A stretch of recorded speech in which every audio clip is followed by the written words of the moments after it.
Hello everyone, I hope you're having a fantastic day. Thank you so much for joining today's video as we take a look at color mixing. And this is part 2. I previously did part 1 where we covered the basics of creating different hues, like a variety of colors by using only the primary colors. And now we're going to focus on the values. So how to darken and lighten the different color tones. And also we're going to see what happens when we add white or black to them.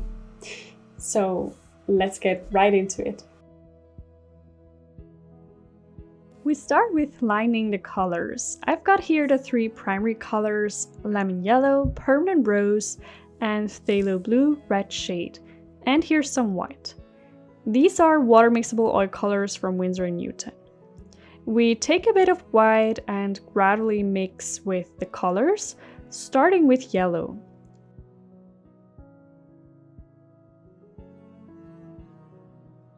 The more white we add, the brighter it gets, but also the less colorful the tones are. You see, the first brushstroke is only yellow. It's an intense and vibrant yellow, but as we add more white to it, with each brushstroke it loses its vibrancy.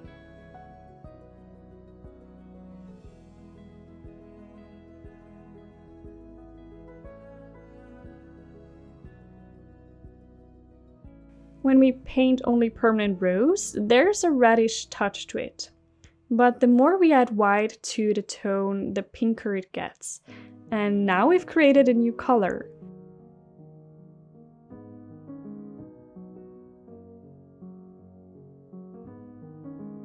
Imagine doing that not only with the primary colors, but also with the secondaries and each tertiary color that you can possibly make, as well as the neutralized colors like all the browns and grays. And then we've got a big color spectrum.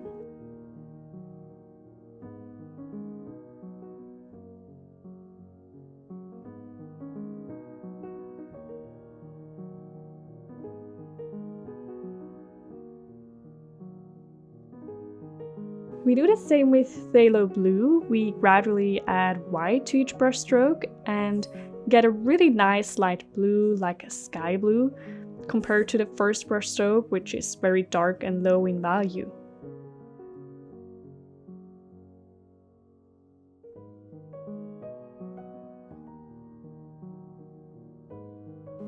Speaking of values, white has the highest value and black the lowest, and all the colors have a certain value as well. So the dark colors like blue, purple, and dark green are low in value as well, and the brighter colors like yellow and orange are higher in value.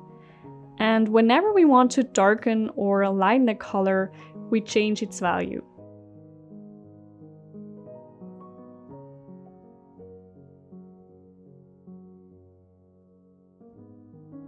So we don't necessarily need to add only white to lighten a color and in this way change its value. In fact, I rarely do that because white cools the colors. So when we look at the yellow, red, and blue tones, we can see that the further down we go, the colder the colors get. There's slightly more blue. Personally, I prefer warm and vivid colors, so what I do instead is I not only add white to lighten the color, but also a bright and warm color like yellow, which is high in value as well.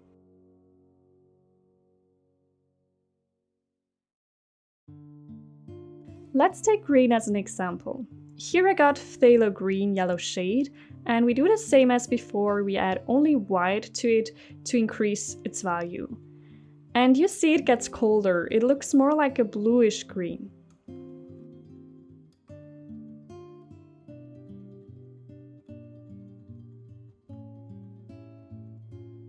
What I like to do when using green is adding yellow to it. In this case, lemon yellow, so we not only add white but also a bit of yellow, almost an equal amount.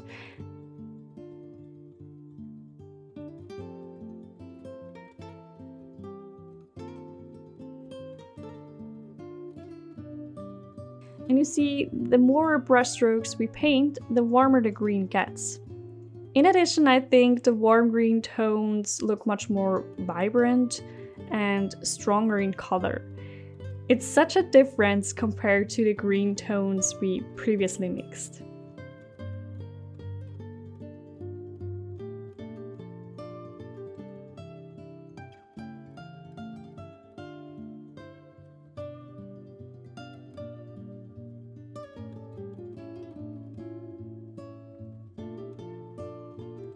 Let's have a look at a second example, purple. Again, when we only add white, it appears quite cold with a bluish touch.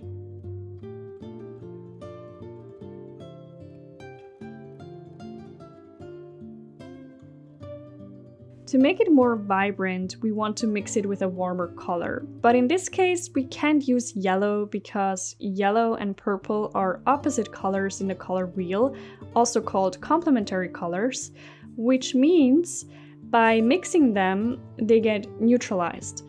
So the result would be a brown or grayish color, and we certainly don't want that to happen, right?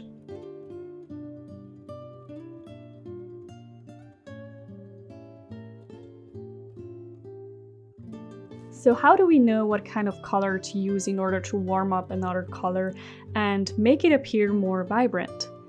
It helps to look at the color wheel to know where the warm and cold side is. The warmest color is considered to be orange and the coldest blue. In order to warm up a color, we want to use a warmer color that is in between the original color and orange.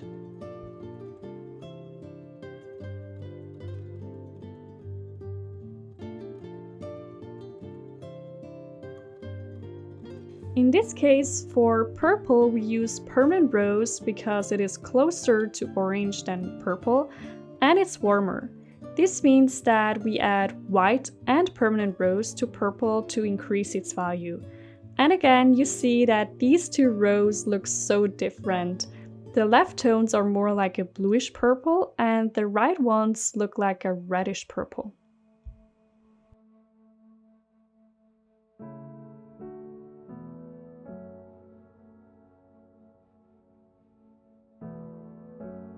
Now let's continue with darkening colors. But first I'd like to show you how to mix black. Of course, you can also use the one coming straight from the tube, but I think it's nice to know how to mix black. Basically, it's a mixture of the right amount of each primary color, yellow, red, and blue. But since yellow is high in value, I like to use raw umber mixed with phthalo blue. This isn't the only combination to create black. You can also use other colors with low value, like ultramarine blue and burnt umber.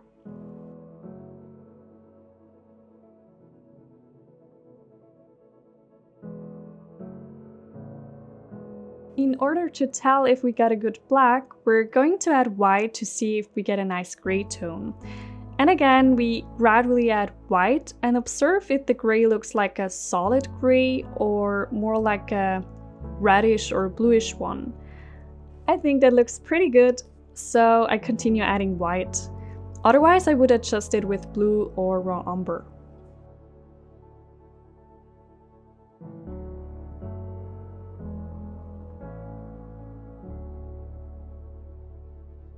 Now that we know how to mix our own black, let's have a look at how to darken colors. And we use cadmium yellow mixed with a little bit white as example. I think we would naturally assume that it's similar to lighten the colors, meaning that there we add white, so in order to darken colors we add black. But actually that isn't the case. Here we add bit by bit more black to yellow, and as you can see, it looks pretty quickly dirty, like a grayish brown, which doesn't look that beautiful. Additionally, it gets way too dark, way too fast.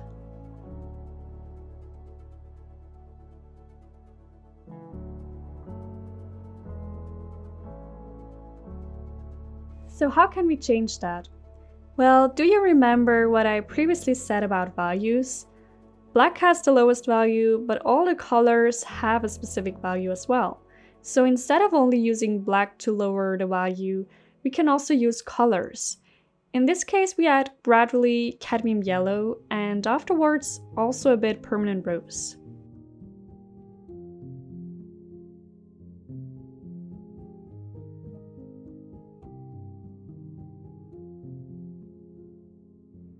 But the more we add those two colors, the warmer and more vibrant the color tone gets. That's why we start to add a tiny bit of black after a few brush strokes in order to desaturate the color and get even darker.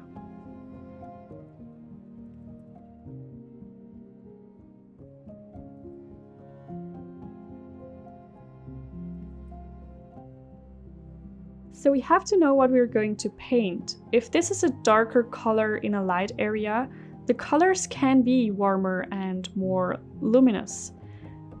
But if it is a shadow area, typically the colors aren't warm and vibrant. Instead, they're colder than the other areas and less colorful. In that case, we would cool down and neutralize the colors even more. What a difference, right?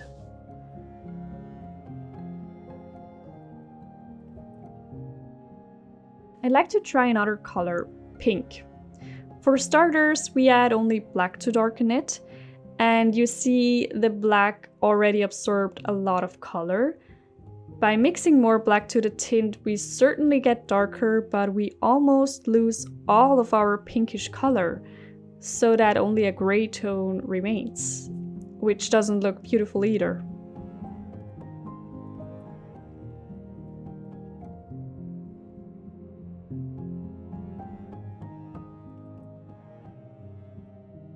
To prevent that from happening, we first mix our pink with only permanent rose, and then along with permanent rose, we increasingly add black to tone down our color.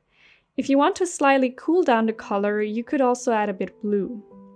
Generally said, when we want to darken colors for shadow areas, we want to cool them down, so we use a color that is closer to blue and neutralize them.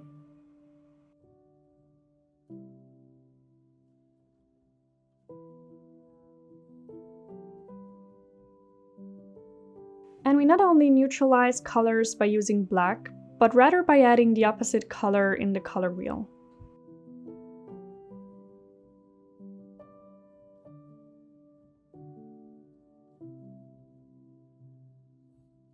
When we already have a dark color like blue, purple, or a dark green, we normally darken them with black because black is the color with the lowest value. And all these dark colors are pretty low in value already. Still, I start with a light blue to show you the process and then darken it with phthalo blue, and slowly we add black, but sometimes I like to add a tiny bit of permanent rose because the blue changes its color when we add black. It looks more greenish, and for a really dark blue, I like a reddish one, a really deep blue like the depth of the ocean.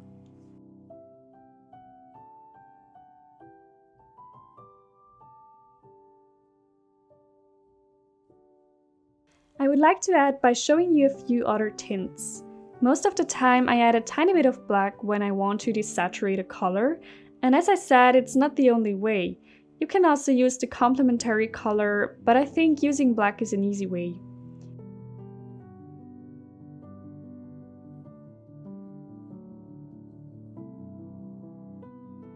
You see this violet, green, and orange. They're all very luminous and intense.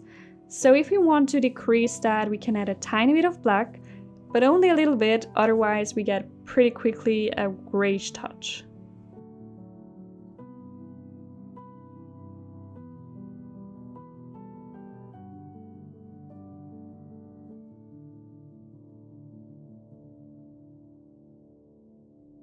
There we go, lots and lots of different color tones. Thank you so much for watching and being here. I greatly appreciate. I hope this video was helpful to you. If so, give it a thumbs up and consider subscribing if you want to see more art videos. Let me know down below if you still have questions, and I'm wishing you a beautiful day. Seeing you very soon. Bye!